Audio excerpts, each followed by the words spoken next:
Okay, yeah, fair enough. So great. And there's actually a short agenda today.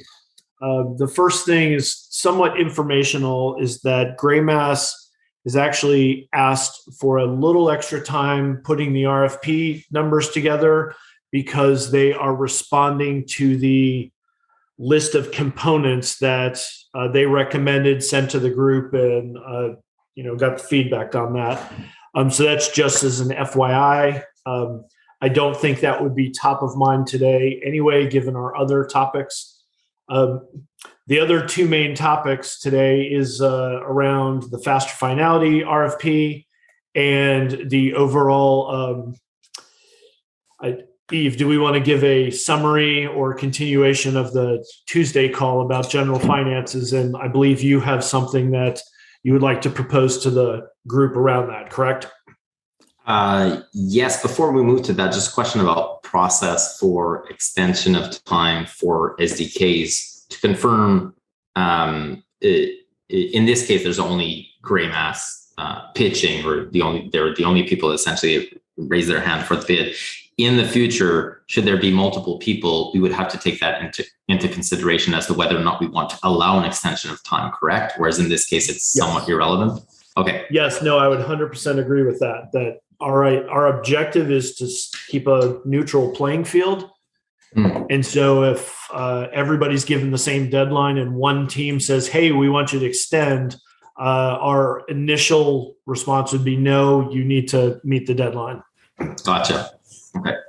Well, and just to add clarity to the email I had sent, we posted our recommendations in the Telegram channel as per our discussion either last week or the week before, and we have received zero feedback. So we are kind of waiting for feedback on those items before we go ahead and research and quote them, because that's going to be hours of time. Got it. Let's make it a priority then to give you an answer. Jeff, can you coordinate so that this is brought up for the rest of the coalition members so that we ensure we get Aaron what he needs? Yeah. So absolutely. Then it's not really Aaron asking for an extension. It's Aaron telling us that we haven't done our job. Yes, absolutely. I will. Gotcha. Okay. Apologies for that, Aaron. But all right. And yes, then on the second item, so the continuation of Tuesday's call. So Tuesday we met with essentially everybody other than UX being present to review the faster finality bid and to correct any or to ensure that everybody's on the same page. There was some confusion apparently within our community anyways in EOS when they listened to the call last week. The impression that some people got was that this bid had already been approved. That is not the case. So the call last week was to review the bid. The bid was formally presented last week, and the call that was recorded and then subsequently made available was the rest of the coalition reviewing that bid. So no decisions have been made until now. And so what you saw was essentially what some of the community members were asking for was seeking questions on that bid. That's essentially what we're doing. After that call, we then got on another call earlier this week with everybody except UX. So as we discussed during the last meeting's call, to review as the coalition outside of the person bidding in this case, which we would do normally if it was from an external third party, we do the same thing, but we do it with the 4 people or the 4 chains. Now we did it without that one so that we could discuss the bid in itself more so financially and talk about whether or not we would, is there anything we want to change to that bid? Do we want to make a counter? What would that counter look like? Are we okay with the way it is being proposed? Milestone wise, are we okay with the milestones? Would we completely change the way that we'd like them or that we'd like to structure this potential project should it be accepted, et cetera, et cetera. So that's what we talked about on Tuesday. And the idea was then part of that discussion, very key component to that was that bid in itself in a void is not so much what we wanted to look at. We are currently sitting on roughly $2 million in the treasury for the coalition. And this bid came or was presented at $2 million. We know that there are other priorities that we would like to tackle this year. And being cognizant of the current market conditions, we didn't want to necessarily take that bid in a void. We wanted to see how else could we potentially structure this, knowing that there are other priorities that we'd like to tackle, knowing the market conditions, knowing that two of these bids that we're waiting on, one being Faster Finality, the other one being IBC, would be coming from the UX team. Knowing all of these, how could we potentially look at this from a much higher level, a higher point of view, so that we can hit on a few let's say wins for everybody involved. One of the wins would be, how could we try and structure something so that we can do more than one priority? Because there was some serious discussion about, do we potentially deploy capital only on Faster Finality, or only on IBC, or only SDKs, or only something else? So if instead of having to make that choice, what if there was a way that we potentially could do all of those priorities while still not necessarily creating undue hardship on the finances of each coalition member? So that was one priority.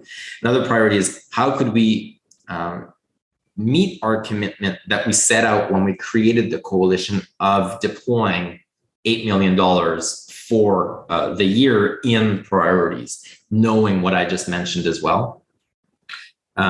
Another priority, how can we ensure that we continuously grow the coalition, so that we continuously grow that track record, while also growing within the coalition and within our respective ecosystem, within EOSIO, talent, so that we are no longer in the future faced in a situation where we only have one person or one team or very few teams bidding on ideas. So how can we potentially grow that? How can we signal that to the market is one of them, by continuously deploying capital, showcasing that when we put out bids that we actually do want to proceed with them, but also importantly, that we're willing to invest within the ecosystems, within each of our respective ecosystems, in terms of capacity or I guess function, as well as human resources, to ensure that we have a wider developer base. And I guess finally, that we're being fiscally prudent with our finances, and that we ensure that the client, in this case being the coalition, ensures that whoever it engages with going forward, and setting this very important precedent of the first RFPs or the first bids that we assign, or that we agree on, that we set the stage so that it really signals going forward that the coalition is fiscally prudent, and it actually looks at things very seriously in how it deploys its capital, because this capital is given to us by the four coalition members, and each coalition member has different governance mechanisms and different ways of how it needs to come to consensus on how it even contributes funding to the coalition. So looking at all of that essentially leads to this call today. So I was just giving that context. After that call on Tuesday, I did also meet earlier this morning with Gnome from UX to give kind of a summary of our discussion from Tuesday, so that we'd be prepared for this call today, so that it wouldn't come as a surprise and such. And effectively, this is where we're starting now. We're starting at everybody generally now on this call has the same level of information, give or take. And now the conversation can ensue with that information. So what is now new to everybody, and repeating it because this is now recorded so people will see it for the first time, to meet those 5, let's say, requirements that I laid out earlier, I've come up with a proposition or proposal that I've started pitching to everybody else in the coalition, to see whether or not we'd be able to actually find something that would be structured that could meet all of that, all of those priorities, or all those, essentially those requirements. And the general idea, without having any of the details ironed out, is as such. what if, and I guess I'll lay out the what we know. So what we know is that one of the pitches for faster finality, or the bid for faster finality, is $2 million. The bid for IBC that is informal, that has not been formally submitted, but we did have a technical call about IBC. And so we kind of laid out what those milestones would look like, what the requirements would be and such, stands at $3 million. So we know that that's $5 million. We know that SDKs, roughly, depending on where they will land, the current draft proposal within the Wallet plus Blue Paper stands at 1.1, give or take, $1 million. We know that we have $2 million in the current treasury that's already been locked in USDT, and the majority of that still remains. I don't know the exact number right now, but it's just under 2 million, but it's pretty much there. We know that we've ran the numbers for the ratios for each chain, again, each chain within the coalition. And should we need to go back to the chains for the second quarterly payment, that the ratios, using the same formula, the same algorithm as last time, which leverages market cap and liquidity depth over a period of time, they would fall. And I don't recall the exact numbers. If Guillaume, maybe you want to send them to me again, but they're roughly, EOS goes from 71.6% to 77.8%. WAX goes from 17.5% down to 14.5%. TELOS goes from 7.5 down to 4.5, and UX remains at 3 because UX token still isn't traded anywhere, either centrally or decentrally at this time. So we know that.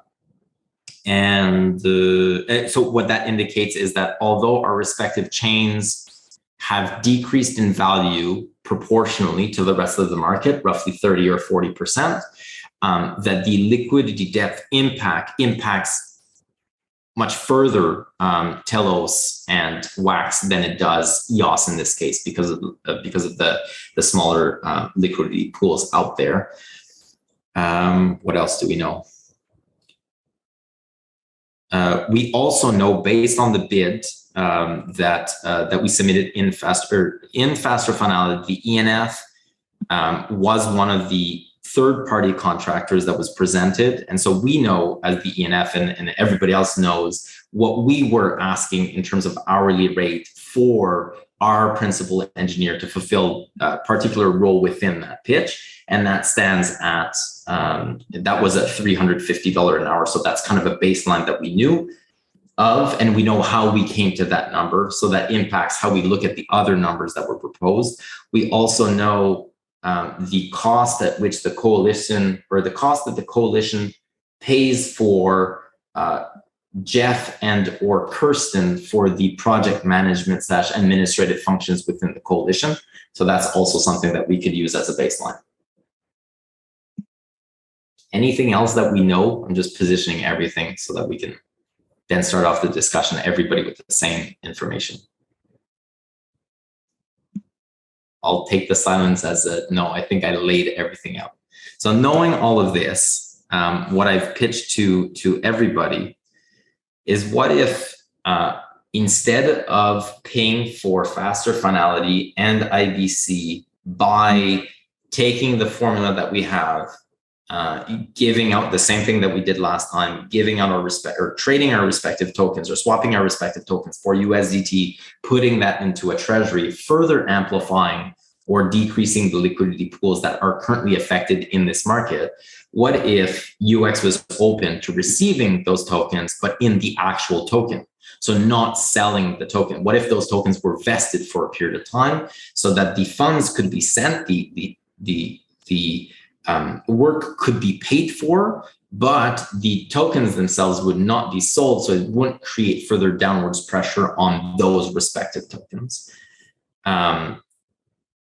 So let's just take the $5 million as a base example. Now we have a counter for that, and I've already proposed it to to Guillaume. I have not talked to Darren. Guillaume, maybe you want to comment whether or not you've spoken to Darren since, just so that everybody, yes, no. Yes. Okay. Yeah. So then I'll share what I guess the counter is now, just so everybody knows. What I've told Guillaume is, what if that $5 million, which was the original ask, instead of that was between $3.6 to $3.8 million, but that the form in which that those monies would come would be in the respective tokens of the respective chains. And they being vested, and then we would need to figure out the parameter, the exact parameters, but they be vested alongside the milestones that were laid out within IBC and faster finality respectively, so that it wouldn't create undue hardship on the respective tokens, knowing that right now the market conditions aren't great. What if instead of running the formula that we ran last time, the same way that we ran it last time, which looks at market cap and liquidity depth over a period of time, whereby liquidity depth over a period of time in a way penalizes EOS because EOS has more liquidity depth. What if we inverted that component so that so instead of having EOS pay almost 80% of that treasury for these particular items, that we inverted that component, EOS, instead of paying 71.6, would likely pay something like 66. So everybody else would increase their share, but their tokens would be in their respective token, and those would be locked. And so it wouldn't actually be sold. They would be vested, so it wouldn't create downward pressure. All of this would be outside of the current treasury. And so the current treasury would still remain at roughly $2 million, just under 2 million, which would open up then the idea of having faster finality and IBC being done instead of having to choose one or the other, still having the possibility of having the SDKs be done, and potentially one or two more priorities. These other two priorities in terms of priority within the priority list that we determined a few months back were peer-to-peer networking code rewrite and VRAM limitations. What if now we had the possibility of doing those 4 or those 5 priorities instead, because we're actually only using this part of the treasury for that? And what I just mentioned beforehand with the tokens within the respective tokens don't touch the actual treasury. What else? UX in this instance, so the chains in the respective chains now give the tokens within their respective token. Those tokens are locked, so it doesn't, those tokens can't be sold, so it doesn't create any downward pressure on their token at this time. EOS gets a benefit from this because then instead of paying more and being penalized for more liquidity, it actually pays a little bit less. But if the UX team needs to access capital, it can sell the EOS. That doesn't necessarily need to be vested. So it benefits from that. But then EOS, liquidity depth, less so of an issue, and so less so of a problem. UX benefits because it gets faster finality as well, and it gets IBC deployed on 4 chains. So now it has 3 essentially users of their product immediately. UX benefits because it has faster finality with it, which it wants, and that is being subsidized by the 3 other chains. The UX also benefits because it now sits on treasury that potentially could be valued more if we deem that this direction overall is going to elevate and increase the value of the respective product ecosystem that we're working in. UX also benefits because through this period of time, it gets subsidized to do work and work on core protocol enhancements. And so its engineers actually kind of go through a training process in a way over the next year. So their skill sets actually increase over this period of time. The coalition wins as a whole because we now are able to meet our commitment of $8 million in funding, but we do so much faster, and we already have the roadmap without necessarily creating undue hardship financially on anybody. The coalition also wins because it now signals to the market very, very strongly that even within a bear market, it's going to continue investing in the ecosystem with 4 or 5 concrete, very solid priorities. The coalition wins again as well, because then in terms of strengthening the coalition, we now showcase that we're able to, even in a period where it is difficult financially for everybody, that we've somehow figured out a way to work together and to continue this. So we start building that track record, one of them being IBC very, very quickly. And so we get the benefits of IBC almost immediately within our respective chains, alongside the other priorities, which will effectively roll out over the next year and a half. And so we signal to the market that we are very, very serious about this, and that we put our money where our mouth is, and that we found a way, despite what's going on in the greater ecosystem, which we have no control over, to continue working together in a very real and tangible manner. And did I forget something? I think that's it. So that's basically the idea. That's what I've talked about to everybody. I still believe that instead of having to choose a priority over another, or any of the priorities that we laid out, and having to choose between any of them, I believe that this is a means by which we could do effectively everything without necessarily creating undue financial hardship on anybody. Whether or not the US accepts, whether or not the other chain agree to this, that's the discussion today. Thanks, Yves. That's a lot. That was a mouthful, and I think you discussed it very well and conveyed it very well. Can you tell us anything more about? You brought this to Gnome, and can you tell us more about how you felt, whether you felt he was receptive to this, or how would you characterize on the call, by the way? You can also ask me if you want. Yeah. Gnome is here. But I guess my impression. Well. So my I'd general like to hear impression. Yeah. I guess there's two impressions. So everything has to go through Yves. It can't be direct, otherwise it kind of ruins the.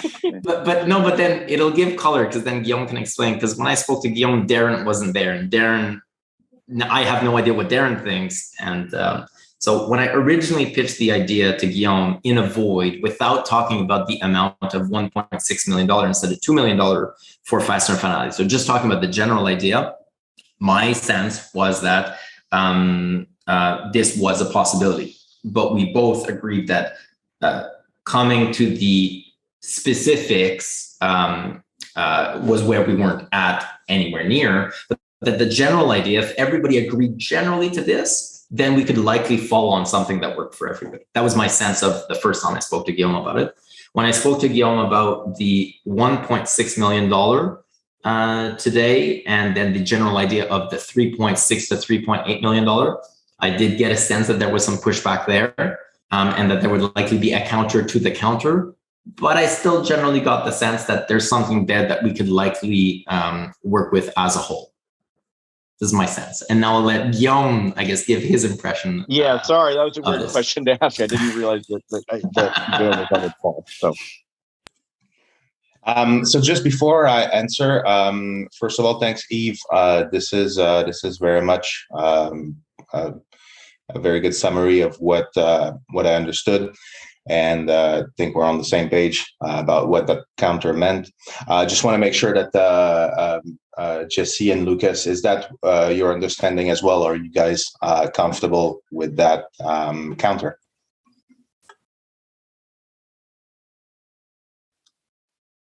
I'm comfortable. Yeah, there's, I think, unknown percentages in this, future situation, and unknown vesting periods, but at a high level, before we drill down into those numbers, yes. Okay, good. Yeah. So essentially, I think the general direction is definitely the correct one. Originally, we did suggest that the amounts come in the tokens of the respective chains. Our intent is to actually hold on to these tokens for the majority, and then use them as the basis for essentially like our AMM, the liquidity for our AMM as it launches imminently. So that was our initial position. This being said, we discussed, Darren and I, about the numbers. I think when we put together these numbers, we presented them last week, although we had kind of thought about it for much longer. And when we came up with these numbers, the market was a little bit less soft, and it was definitely before that big dump recently. So things have changed, and we're willing to recognize that there's definitely like a lot of pressure on everyone. So I think if we target 3.8, I think we're okay with that. The details of the release and the vesting can be essentially like they can go like in line with the milestones as we've presented for faster finality. We still haven't presented our milestones for IBC, but in a general sense, our idea was about 2/3 of it would be essentially would be due immediately for the work that's been done. 1/3 would go towards a number of these additional tasks and like requests that were presented by other members of the coalition when we presented the IBC protocol. However, I also discussed with Yves with regards to the IBC portion of the deal we would do the 2/3 that would be payable now would be in EOS, and the 1/3 that would be payable through the milestones would be in WAX plus TELOS in order to maintain this vesting for WAX and TELOS. So under these general terms, I think we would be inclined to move forward. You bringing up something that I forgot to mention in the priorities as well. It was very clear in the call on Tuesday that we were looking at how can we include the function that UX was trying to fulfill with that AMM basket, like you mentioned, and kind of that treasury. So we had talked about the Supra token, the set token, and whether or not that could somehow be something that would create the foundations for that to begin. But it seems as though that component would likely not come out of this necessarily. Correct, Guillaume? Well, the way we look at it, it's probably a separate discussion, but there will be some overlaps in the two. But I think at this point, for the sake of simplicity, I would just keep them separate. We will most likely get some of the set token benefits kind of stemming from this general approach. But for sake of simplicity, I'd probably just leave it informal at this stage. But you brought up, as you said, that the AMM capability you would likely be able to start benefiting from sooner rather than later, because the 4 chains would be connected and you'd have a basket of tokens from the 4 chains. Correct? Well, I mean, but that would still require vesting, because obviously the minute you put the tokens in the AMM, someone can like sell or buy and essentially acquire them, take them out, and so on and so forth. So I mean, it's but as vesting occurs, treasury would be created, correct, which then enable that function. Correct. Exactly. Yeah. Okay. There's probably not for this call, but there is a kind of option to do vesting LP tokens as opposed to vesting actual tokens. So yeah, that makes we've done this a couple of times. That would solve that problem. Yeah, so the liquidity is locked, which means there's natural liquidity, which you kind of want anyway. But we can't. It doesn't have the same impact on the token price because they're not for sale. Set up, a farm contract that would lock those that those LP tokens can be placed into, and then they could not be withdrawn until X such and such. I would say, first of all, thank you guys.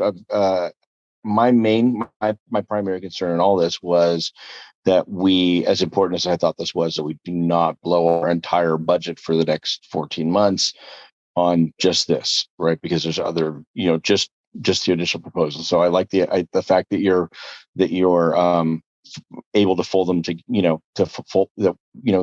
responsive to or receptive to Yves' idea about sort of folding these together and offering a comprehensive counter. And so that's exciting to me. I want to clarify just a little bit in terms of keeping those deals separate.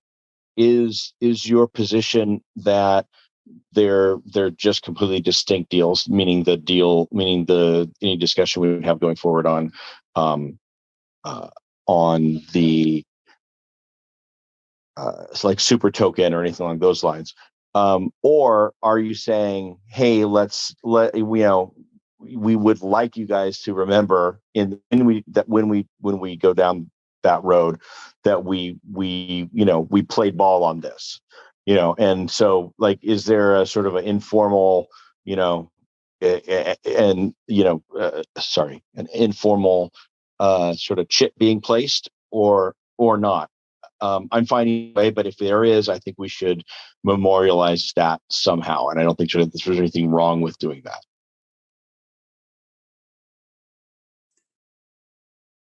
I mean, this is like I said, like for me, this is kind of a separate discussion, just because well, these are kind of, I guess, like, yeah, separate things. There's one that has to do with core development, and the other one that has to do with establishing a structure for future funding of like for-profit activities as part of the coalition. And as I was discussing with Yves earlier, our original vision was to kind of take on a bit of the role that EOSVC failed to provide, and it was, and I say, like, not necessarily us, but rather the super token that would be its kind of mission, so to speak. So I'm not sure to which point this discussion relates to the faster Finality and IBC at this point. So I would say probably best to keep them separate. We did spend a bit of time on the super token since we discussed it earlier this year with you guys, but we would probably take a bit more time and kind of readjust our initial model so that it fits the reality of the market and takes into account your feedback, mostly Douglas and other people that commented back then. So we would probably come up with a revised model that would be something else that could be accepted or not by the coalition. But as I said, to me, it's kind of a separate discussion. I think what I'd probably just add that, what is a discussion point that capital committed to date can be reflected in the kind of initial allocation algorithm from the super token. So if there is a kind of if we have that funding piece that we kind of tag on the end, have the headroom function.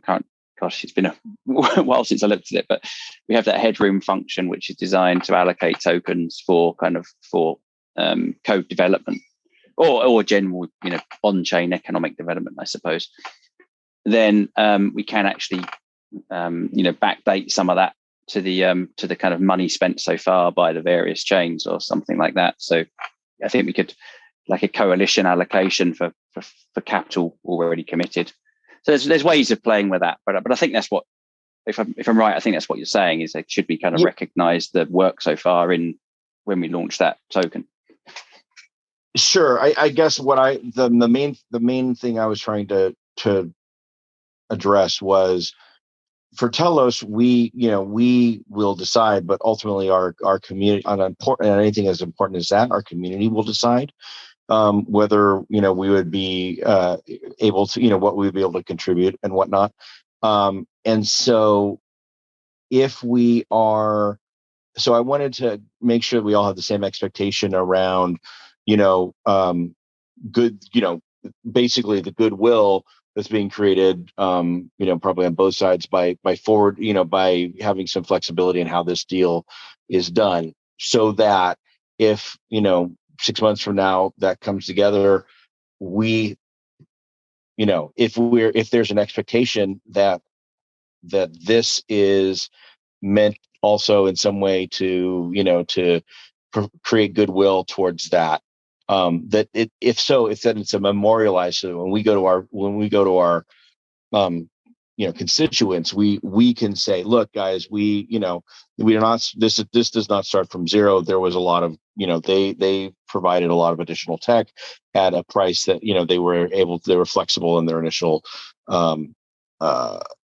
proposal for how to get all these other things done. And we need to bear that, and we encourage the chain to hold it, to, take that into consideration in how you vote, versus if there's not, like, we can't just go, I think we need something. If you want that, I think that's reasonable. I think that it just needs to be memorialized now somehow, that we can point back to at that point in the future. I'm not sure I understand. Well, so do you mean when you say memorialize? So what I'm asking is, part of this deal is, they are taking two other deals and they are reducing the cost of those in aggregate. And I guess what I'm asking is, when it comes to this other question of the super token, is the expectation, and I think this would be fair, I just want to understand, and reasonable, is the expectation that we're going to come back and go, hey guys, we played ball on that other thing, you guys, played ball on this, and we're saying they're separate, but I just want to understand the actual, if they are, we're saying they're separate, but in fact there's a expectation being set there for reciprocity, because without some kind of notating that, then I don't feel like we can guarantee that we're going to be able to convey that strongly to, our constituency that we have to go back for and to get support on that next thing, so when you say play ball, do you mean that in the future, and correct me if I'm wrong? No, I consider them cutting their price. I thought in many respects both those both proposals were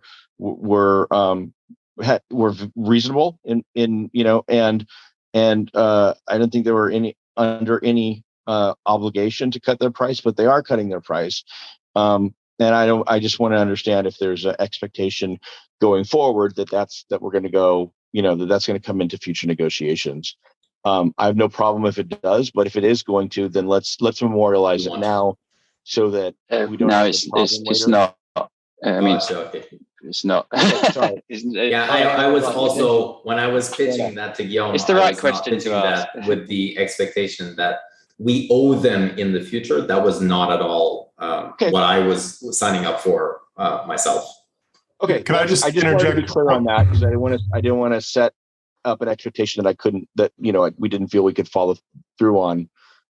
Are we discussing IBC and the cost of it, and talking about faster finality being in the future? Because it feels like we just completely reversed our priorities. No, I think Douglas is asking about Supra token, which is outside of the priorities that we've been talking, but he's asking a very valid question.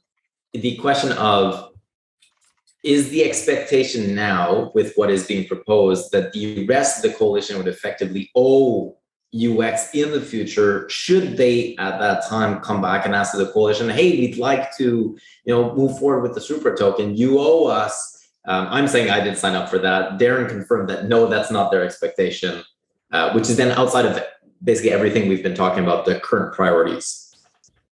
Got it. I was confused. So Supra token is this, we're still talking about both IBC and fast finality in a single price cut that you proposed. Got it. Okay. Correct. Just making sure. My question's been answered. So yeah, just generally everything we kind of do is as is. Like there's nothing hidden. Like there's no back end kind of like expectation or anything. It's kind of that's just generally the way we work. Yeah, I think you have to in this business.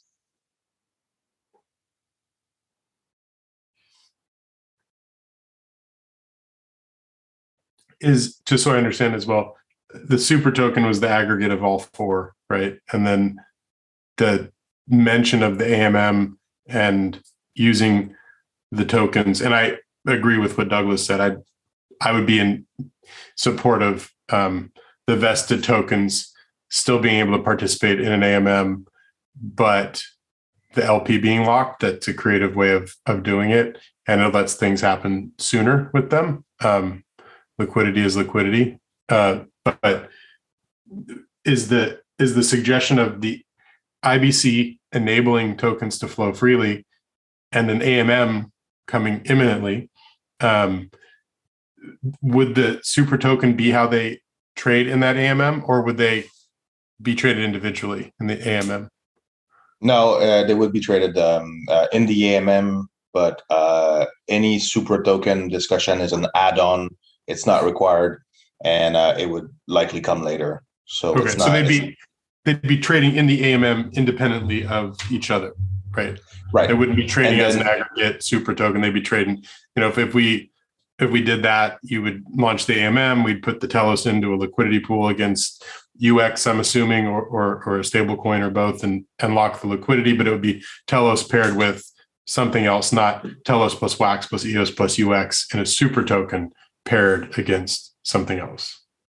Correct. well, I mean, like, not to go too much in detail on our AMM, but our AMM essentially is, I think, the first that I've heard of that supports multiple assets that are dynamic balanced. So essentially, like, it's not one pair against another. It's a full basket of all the tokens that you put in there, and there's an implicit price that exists between every single permutation of the pairs that can be created from the basket.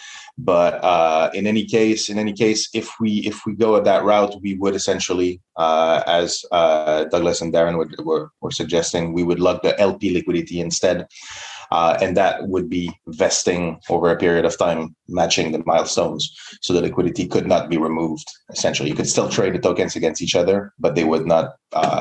We would not be able to withdraw them from the MM. Got it.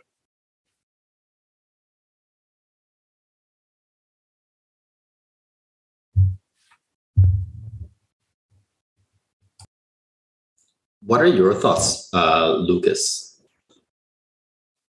I know that you have to leave in about 14 minutes. Well, I think this is a creative way to solve the current problem with the market. I mean, I it makes sense.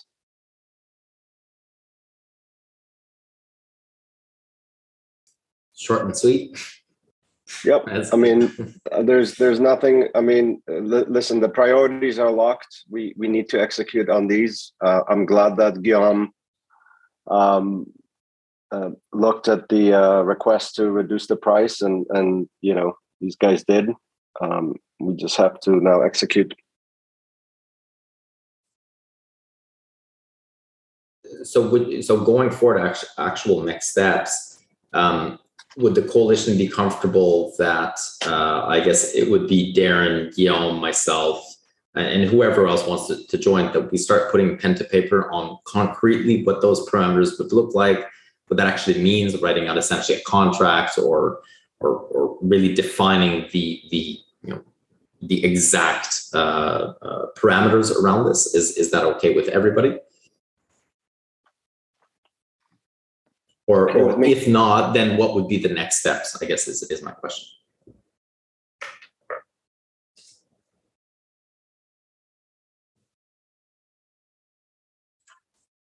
I mean, on our end, I think it's perfectly reasonable. We have a few. There's a few milestones that need to be defined for IBC based on the discussion that we had a couple of weeks ago.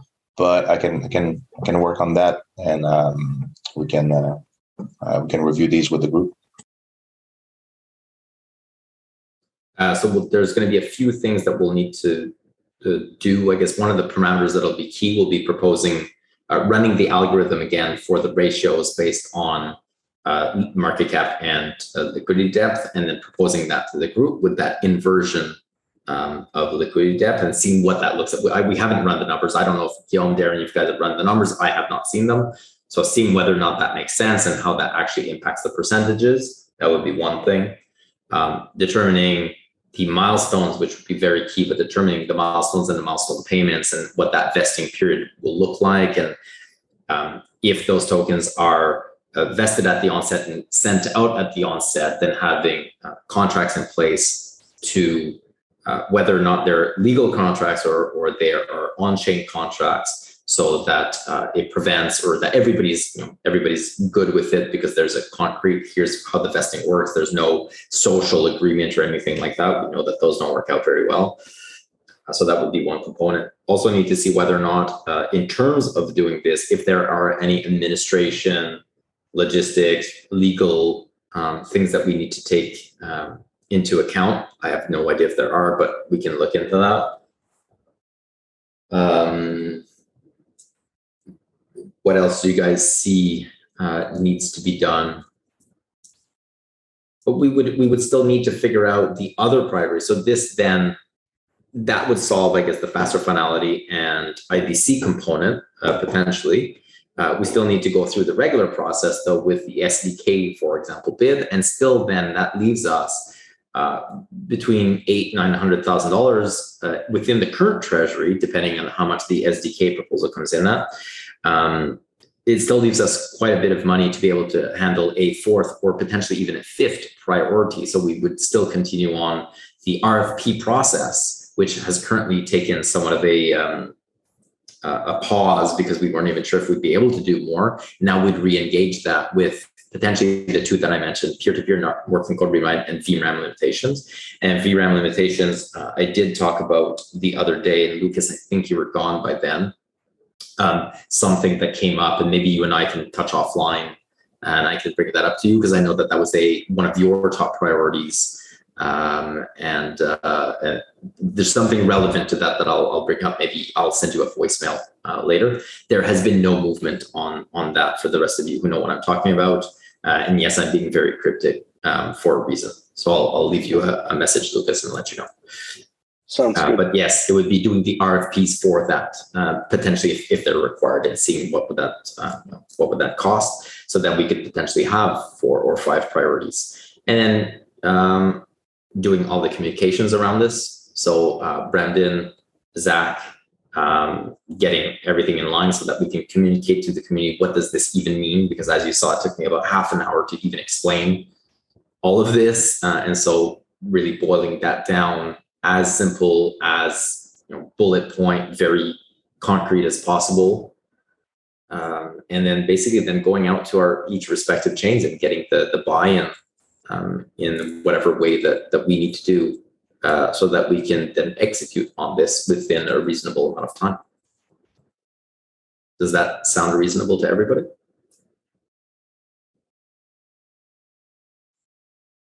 I'm excited. This is awesome. This is cool. The coalition's only been live for like 6 months, and we may be moving along like a significant let's go, baby. roadmap contribution within a really hard time. Like, this is pretty freaking cool. If we can get this done, this is pretty amazing. We're not there yet, but yeah, definitely on the way. Yeah, that is exciting. It's good. Even Vitalik is on your case now. Oh, his account got hacked, man. Doesn't matter if his account got hacked or not. It was free publicity. It was awesome. It gave, you know how much impressions and how much, whether or not it was sarcastic or it was genuine, it doesn't matter. That was a golden nugget that dropped on everybody's lap here.